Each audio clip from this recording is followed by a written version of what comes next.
장소의 자는 자포이며 팽성 사람이다. 어려서부터 학문을 좋아하고 예서를 잘 썼는데 백후 자한에게서 좌시춘추를 수업받고 많은 책을 널리 보았으며 낭야의 조, 동해의 왕난과 같이 이름을 날리며 벗으로 사귀었다. 약관 때에 효렴으로 청거되었으나 가지 않고 왕난과 함께 옛 임금의 휘에 관한 문제를 논했는데 고향에 재능 있는 선비 진림 등이 모두 잘했다고 칭찬했다. 당시 연암의 주부인 응소가 옛 임금을 위해 이름 짓는 문제에 관해 의논하였다는데 논자들이 다 서로 달랐는데 이에 관한 일이 풍속통에 실려 있었다. 응소가 저술한 논에 이르길 빈객이 대국의 은영과 사군자들의 논의를 보니 말하길 건무기원이래. 옛 임금들의 명, 피가 56명인데 이를 뒷 사람들이 같이 쓸 수 없다고 여겼다. 경론에서 추하고 여러 일에서 비유했는데 그 뜻은 높고 마른 아름다워 심히 훌륭하게 뛰어났다. 어리석고 얇은 소견으로 볼 때 이를 훔치는 것은 멈춰야 한다. 무릇 하늘과 땅이 나눠지고 만물의 형상이 정해져 부자와 군신의 조리가 시작되었다. 그래서 성인들은 하늘의 품성을 따라 예를 제정하고 존경하니 세 가지 의에 있어서는 임금이 실로 녹을 내려 먹이고 초상의 슬픔에 있어서는 임금이 칠림하니 부함에 이보다 무거운 것이 없고 은혜가 이보다 더 큰 것이 없어 실로 신하가 받들어 높이어야 되고 만 백성이 하늘처럼 신뢰하는 바가 되니 어찌하여 같이 대할 수 있겠는가? 그러나 친근한 사람을 친근하게 대하는 것에도 세해지는 게 있고 존중할 만한 사람을 존중하는 것도 등급이 있어 예복은 위로 고조에 이르지 않고 아래로는 현손에 이르지 않는다. 또한 정기에 이르길 사세는 심화복을 입으니 상복의 끝이고 옷에는 단문을 하니 등급을 내려 동성과 같이 한 것이고 육세는 친속의 개념이 끝난다. 또한 국내의 부모를 섬기지 않았다면 조부모의 휘를 피하지 않는다는 뜻이 있는 즉 피하지 않는 것은 곧 이름을 말한 것이고 이어짐이 끊어졌다는 뜻은 더불어 쓰는 문제에 구속되지 않는다는 것인데 하물며 마침내 옛날에 임금 56명이겠는가. 주자가 회맹하고 개호가 돌아올 때 그 이름을 칭하지 않고 모두 자를 썼는데 당시의 노나라 사람들이 훌륭하게 여겼다. 어찌 신하가 임금의 휘를 피했다고 해석할 수 있겠는가?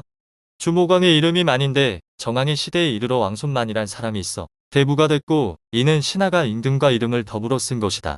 또한 주여왕의 이름은 호인데 장왕의 아들의 이름이 호였으니 예를 들 수 있는 게 굉장히 많다. 무릇 일의 종류에 따라 권위하되 경에 명백한 근거가 있고 전에 증거가 될 만한 사안이 있은 영우에 나아가 공격하고 물러나 수비하면 절대 질 우려가 없으니 백세에 내보여도 영원히 잘못이 없다.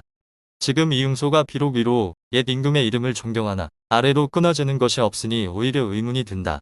국내의 편장에 의심나는 일에 대한 대답이 없으나 위아래를 보건대 의미가 절로 증명되는데 문사를 가히 알 수 있고 참도하지만 본받지 않는다면 장래에 무슨 볼 것이 있겠는가? 언성이 한번 바래지면 오히려 땅에 떨어진 물을 수습하는 것 같아 잘못된 말이 앞에 있으면 후회가 어찌 미칠 수 있겠는가? 자사 도겸이 무죄로 천거했으나 응하지 않자 도겸은 자신을 얕본 것이라 여겨 체포했다. 조옥이 온 힘을 기울이며 구하려 노력해 풀려날 수 있었다. 한말의 대란이 일어나 서주 지역의 사람들이 많이들 양주 지역으로 피난했는데 장소도 함께 남으로 장강을 건넜다. 손책이 창업을 하고서는 장소에게 명하여 장사, 묵은 중랑장으로 사마당에 올라 그의 모친에게 절하고 어깨를 나란히 했던 옛 친구처럼 대하며 문무에 이른 일체 장소에게 위임했다. 오서에 이르기에 손책이 장소를 얻고선 매우 기뻐하며 말했다. 내가 바야흐로 사방을 경략할 일이 있어 선비중 현자를 높이는데 내가 그대에 대해서 가벼워할 수 있겠소. 이에 높인 자들을 교의로 삼고 스승과 벗에 예로 대했다. 장소가 매번 북방의 사대부들과 서신을 교환하였는데 한결같이 장소 자신에 대해 찬미함을 돌리는 것들이라. 장소는 조용히 하고 드러내지 않으면 사사로움이 있을까 두렵고 드러내면 의당한 일이 아닐까 걱정되어 움직임을 불안해했다. 손책의 이를 듣고 기뻐 웃으며 말했다. 옛날 관중이 제 나라의 재상이 되자 첫째도 작은 아버지라 하였고 둘째로 작은 아버지라 하자 환공이 패자 중에서 으뜸이 되게 했소. 지금 그대가 나를 위해 현철함을 베풀고 내가 능히 그것을 쓰니 그 공명은 나에게만 있지 않소. 손책에 임종할 때 아우손권을 장소에게 부탁했는데 장소가 관료들을 거느리고 손권을 세워보자 했다. 오력에 이르기에 손책이 장소에 말했다. 만약 중모가 임을 맡지 못하면 그대가 편의대로 직접 취하시오. 다시 바로 잡는 것을 성공하지 못했지만 천천히 걸어 서쪽으로 돌아가니 또다시 더 생각할 바 없어. 한 황실에 표를 올리고 속성들을 아래로 옮기고 중위의 군교를 거느리며 각자 직무를 받들도록 영을 내렸다. 손권이 비통해하며 정사를 보지 않자 장소가 손권에게 말했다. 무릇 후사가 된 자로서 능히 선현의 앞길을 짊어져야 창성하고 아비의 사업을 이어받아서 분업을 이룰 수 있습니다. 지금 바야흐로 천하가 솥에서 끓고 있는 듯하고 묻도둑들은 산에 가득한데 표렴이 어찌 슬픔에만 겨워 필부의 정을 방자하게 할 수 있겠습니까? 이에 자신이 손권을 부축해 말에 태우고 병사들을 진열해 놓고 나왔는데 그런 후에야 민심이 돌아갈 것을 알았다. 장소는 다시 장사가 되었고 이전과 같이 신임을 받았다. 오서에 이르길 이때 천하가 분열되어 왕명을 멋대로 보는 자가 많았다. 손책은 공업을 이룬 지 일천하고 은택은 스며들지 않아 하루아침에 무너져 버릴 수 있었기에 백성들은 낭패하여 잠옷 같고 다른 마음이 있었다. 장소가 손권을 보좌하면서 백성들은 편안히 어루만지고 제후와 빈객 및 더부살이 하는 선비들도 절로 편안하게 되었다. 손권이 출정할 때마다 장소를 남겨 지켜 수비하게 하고 진영의 일을 다스하게 했다. 후에 황건적이 봉기하자 장소가 이를 토벌에 평정했다. 손권이 합비를 정벌할 때 장소에게 명하여 따로 관기를 토벌하게 하고 또한 여러 장수들을 감독하여 통령하도록 하며 예장의 적이 이끄는 주봉을 남성에서 공격해 격파했다. 이 이후로 다시 장수가 되는 일은 드물었고 항상 좌우에 있으면서 모신이 되었다. 손권이 장소를 오랜 신하라고 하여 매우 무겁게 대우했다. 후에 유비가 표를 올려 손권을 행 거기장군, 장소를 군사로 삼았다. 손권이 사냥을 나갈 때마다 말에 타서 범에 활을 쏘자 범도 항상 앞으로 돌진하여 아란장을 끌어잡았다. 장소가 안색이 변하여 앞에 나가 말했다. 장군께서 어째서 이런 일을 하십니까? 무릇 사람들의 임금된 자는 영웅들을 말태우고 재현들을 몰아가지 어찌하여 들판에서 급히 쫓아가 맹수보다 더한 용맹함을 과시하는 것입니까? 만약 하루아침에 우환거리라도 생긴다면 천하가 뭐라 비웃겠습니까? 손권이 장소에게 사죄했다. 나이가 어려 생각하는 깊지 못했고 이 때문에 그대에게 부끄럽소. 그러나 오히려 그치지 않았는데 이에 범을 쏘는 수레를 만들어 이를 방목으로 삼고 그 가운데 덮개를 두지 않고 한 사람에게 몰게 해 자신이 직접 가운데 사격하였다. 이때 뒤처지던 동물들이 번번이 수레로 와 돌아갔는데 손권은 매번 손으로 쳐내는 것을 즐겼다. 장소가 간쟁했지만 항상 웃으며 대답하지 않았다. 위나라에서 황초 2년 사자 형정을 보내 손권을 오왕에 배수했다. 형정이 걸문에 들어왔지만 수레에서 내리지 않았다. 장소가 형정에게 말했다. 예라는 것은 공경하지 않으면 안 되는 것이니 법은 행하지 않으면 안 돼요. 그러나 그대가 스스로를 존대하고 어찌 강남은 작고 약하다. 여기나 마음의 칼마저 없다고 보는가. 형정이 곧장 황급히 수레에서 내려 장소를 수온 장군으로 배수하고 6권 후에 봉했다. 오록에 이르길 장소와 선소, 등윤, 정례 등이 주나라 한나라의 조정 의례를 채용해 선정했다. 손권이 무창에 와서 낚시하고 술을 마시다 크게 취했다. 손권이 사람을 시켜 그 자리에 모인 신하들에게 물을 뿌리며 말했다. 오늘 술자리가 흥겨우니 취하여 이 대위에서 떨어진 후에야 비로소 그칠 것이요. 장소는 정색하며 말하지 않고 밖으로 나가 수레에 앉았다. 손권이 사람을 시켜 장소를 불러 돌아오게 했다. 손권이 말했다. 함께 즐거움을 누리게 되었을 뿐인데 공은 어찌하여 화내시오. 장소가 대답했다.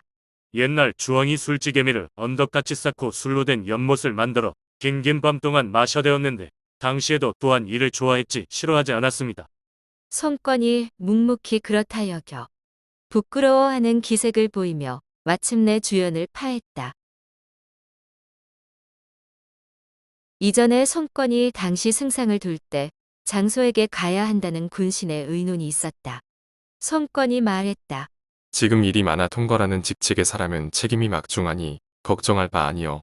후에 손소가 죽자 여러 신료들이 다시 장소를 천거하자 손권이 말했다.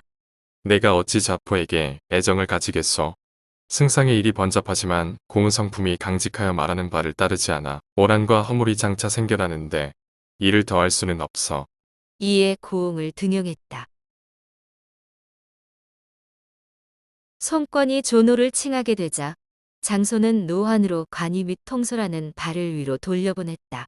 강표전에 이르기 손권이 제위에 오르게 되자 백관들을 소집하고는 주유에게 공을 돌렸다. 장소가 호를 들어 그의 공덕을 기리고 칭찬하고 싶었으나 채 말하기 전에 손권이 말했다. 만약 장공의 계책같이 했다면 지금쯤 진작에 밥이나 빌어먹고 있을 것이오. 장소가 크게 부끄러워 땅에 엎드려 땀을 흘렸다. 장소는 충성스럽고 명석강직하며 대신에 절개가 있어서 손권이 그를 존경하고 중하게 여겼으나 장소가 재상의 제목이 아니라고 본 것은 무릇 옛날 주유 노숙 등의 의논이 그릇되다고 논박한 것 때문이었다. 신송지가 살피건대 장소가 조공을 영접하는 것을 찬성했다 하여 어찌 보전하는 것과 멀지 않았겠는가? 무릇 정색하고 손씨를 인질로 보내어서 진실로 애군이 처음 생기고 도탄이 바야흐로 시작되려 할 때 손책에서 손권에 이르기까지 재주와 계략을 좋게 보좌하니 이로써 보필하여 대업을 이루어서 위로는 한실의 울타리가 되고 아래로는 백성과 만물을 보전하게 되었다. 정치의 계략은 본래 그의 뜻이 아니었다. 조공이 무력의 수능에 일어나 위를 세운 공을 세웠고 중화를 한 번에 말끔히 쓸어버리기를 바랐기에 형영지역을 개척해 평정하여 크게 평정하려는 때가 바로 그때에 있었다. 만약 장소의 의견을 따르게 했다면 천하가 하나가 되었으니 어찌 병난이 일어나 화가 맺어져서 마침내 전국에 패단이 생겨났겠는가. 비록 손씨에게 공은 없을지라도 천하에는 크게 당연한 것이었다. 옛날 두용이 한해 귀부할 때 나라를 들어 항복했고 장로가 위에 항복하자 그 상이 대대로 이어졌다. 하물며 손권이 전 오나라를 들어 바람을 기다리며 순순히 복종했다면 그 총애가 후했음을 충분히 헤아려 볼 수 있었을 것이다. 그러한데 장소가 책무한 것이 어찌 충성스럽고 바르지 않단 말인가. 손권이 장소를 다시 보호장군으로 임명하고 지위는 삼공 다음 가도록 했으며 노후로 바꿔 봉하고 시급 1만 호를 주었다. 그는 집안에서 일 없이 있었는데 춘추자 시전에 해설과 논어에 주석을 지었다. 손권은 일찍이 위위 엄준에게 물었다. 그대는 어렸을 때 외운 책을 암송하고 있어. 엄준은 그래서 효경의 중리거를 외웠다. 장소가 말했다. 엄주는 비루한 서생입니다. 신이 폐하를 위해 외우기를 청합니다. 그리고는 곧 군자지사상을 외웠다. 모두들 장소가 암송하고 있는 부분을 이해한다고 생각했다. 장소가 조연할 때마다 말하는 기운이 구세고 의로서 안색의 형상을 삼는지라 직언을 하다 왕의 뜻을 거슬러서 도중에 아르지 못하게 되었다. 후에 촉에 사신이 왔는데 청나라의 덕이 아름다움을 칭찬하자 여러 군신들이 반박하지 못하자 손권이 탄식하며 말했다. 장공이 여기에 앉아 있었다면 그는 꺾이지 않고 입을 다물게 했을 테니 어찌 다시 스스로 과장할 수 있겠는가. 다음 날 중사를 보내 위문하고 이로 인하여 장소를 부르도록 청했다. 장소가 자리를 피하여 사죄하자 손권이 무릎 꿇어 그치게 하였다. 장소가 자리 잡고 앉아 우러러 말했다. 옛날 태후와 황왕께서는 이 노신을 폐하에게 부탁하지 않고 폐하를 노신에게 부탁하셔서 이에 신하의 절개를 생각해 다하였고 보답으로 은혜를 후히 베푸시니 세상이 망한 후에도 가히 칭찬에 말할 만한 것이 있을 것입니다. 그러나 뜻과 생각이 얕고 짧아 폐하의 뜻을 거슬렀기에 스스로를 분별하게로 숨어있고 오랫동안 구덩이 속에 내쳐져서 다시 저를 만나랄 것을 도모하지 않았는데 비장을 받들게 되었습니다. 그러나 신의 우둔한 생각으로는 나라를 섬기는 까닭은 그 뜻이 충성을 더하는 것에 있고 명이 다했으나 물러나야 합니다. 만약 변심하고 생각이 바뀌어서 부차슬의 영화로서 용납됨을 취하는 것은 이 신하가 할 수 없는 것입니다. 손권이 말로 그에게 사과했다. 손권은 공손년이 신하로 칭하자 장미, 허완을 보내 요동으로 가 공손년을 연왕으로 배수하게 했는데 장소가 간언했다. 공손년은 위나라를 배신하여 토벌될까 두려워하여 멀리서 와서 구원을 요구하는 것으로 본래 의도가 아닙니다. 만약 공손년이 계획을 바꿔 위나라와 다시 친하게 된다면 두 사신은 돌아오지 못하고 또한 천하의 웃음거리가 되지 않겠습니까? 손권과는 의견이 서로 상반되자 장소의 뜻은 간절하였다. 손권이 참지 못하고 칼을 어루만지며 노하여 말했다. 오나라 신하들이 궁에 들어오면 짐에게 절하지만 궁을 나가면 그대에게 절하고 내가 그대를 공경하는 것이 또한 지극한데 수차례 중신들 앞에서 내 뜻을 끊어놓으니 내가 일찍이 계책을 잃을까 두렵소. 장소가 손권을 자세히 쳐다보면서 말했다. 비록 신의 지혜와 말을 써주시지 않아도 매번 어리석은 충정을 다하였던 것은 실로 태우께서 풍화하실 때 여러 신하들 속에서 이 노신을 불러 조칙으로 고명의 말씀을 남기셨던 것뿐입니다.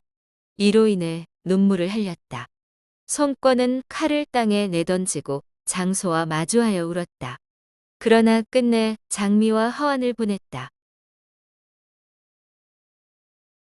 장소는 자신의 생각과 말이 채용되지 않자 병을 칭탁하고 조회에 나가지 않았다. 손권이 이를 한탄하여 흙으로 그 문을 막자 장소 또한 안쪽에서 흙으로 봉했다. 공손년이 과연 장미와 허완을 죽였다. 손권이 수차례 장소를 위로하고 사과하였으나 장소는 끝내 일어나지 않아. 손권이 이에 그 문을 넘어들어가 장소를 불렀지만 장소는 병으로 사양했다. 손권이 그 문을 불지르게 하여 그에게 겁주고자 하였으나 장소는 다시 문을 닫았다.